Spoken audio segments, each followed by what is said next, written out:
Welcome.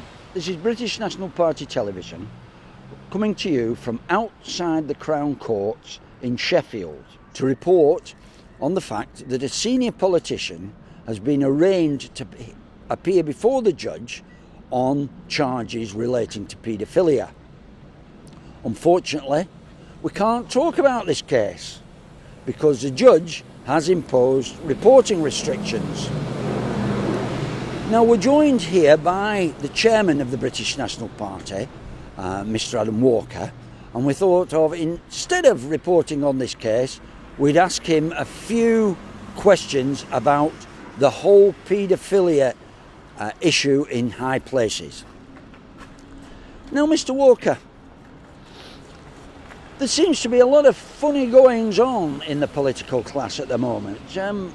What do you make of it all? Well, there's been whisperings for some time, hasn't there, Tony? From up on high there.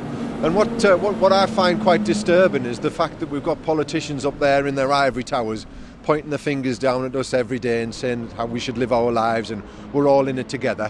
When in actual fact, we're not all in it together, are we? Not at all.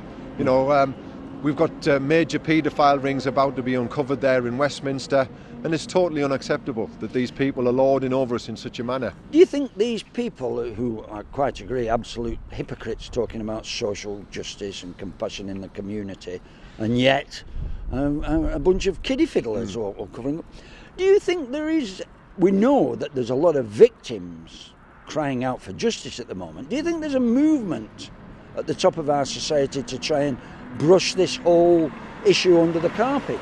I believe there is, yes. I mean, I think they're going along the least said, soonest mended phrase, where they hide in things and putting things aside. We've got the recent inquiry that they're trying to start, which doesn't seem to be getting off to a very good start. I mean, we've got two people there who've stepped aside because of a conflict of interest. Pushed aside because of a conflict of interest and various other reasons, so it stinks to high heaven, I believe. Yes.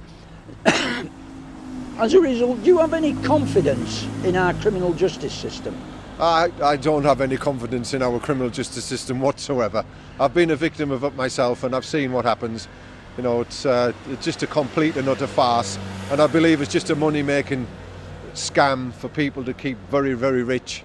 Well, it's not surprising that you have that attitude, because you were punished by the system for behaviour and actions that many people believe you should have received a medal for. And it seems to be the case that the system rewards criminals and the guilty and punishes the innocent. It does indeed, and we often see in the newspapers of victims of crimes where they've been stabbed to death or they're seriously injured in hospital, and then on the other end we have the have-a-go heroes, don't we? So it's either one or the other. You're either a have-a-go hero or you're a victim. So, it's the middle line. It's a very tough situation. And talking about this, I know that you are particularly troubled by this whole paedophilia affair. Why does it get to you on such a visceral level? It gets to me because these people are telling us how we should live our lives, and in actual fact, they're worse than anybody, because these people know what's happening and they're not doing anything about it. They're just letting it happen. And I mean, we've got people like Cyril Smith, for example. He's dead. So is Jimmy Savile. He's dead. But these people, they didn't operate alone. They've worked with other people. Those people will still be alive today. They're still in the system and people know who they are, and they're not doing anything about them. Can you imagine being a young boy taken on a minibus to be fed to Cyril Smith for the evening? It's absolutely appalling and disgusting. But the sad thing is that is still going on now. It's still happening today.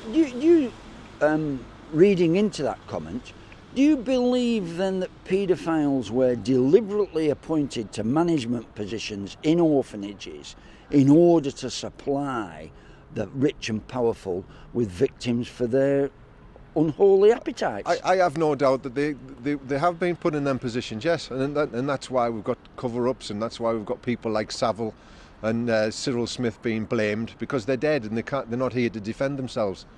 So it's all tokenism, really, and that's why these people in high powers can't point the fingers at the Muslim grooming gangs for doing what they do, because they're worse than them themselves, because they're in a position to actually do something about it, and they know that they can't because they're at it themselves. It is absolutely nauseating. Well, thank you very much for talking to us, and thank you to our viewers for watching.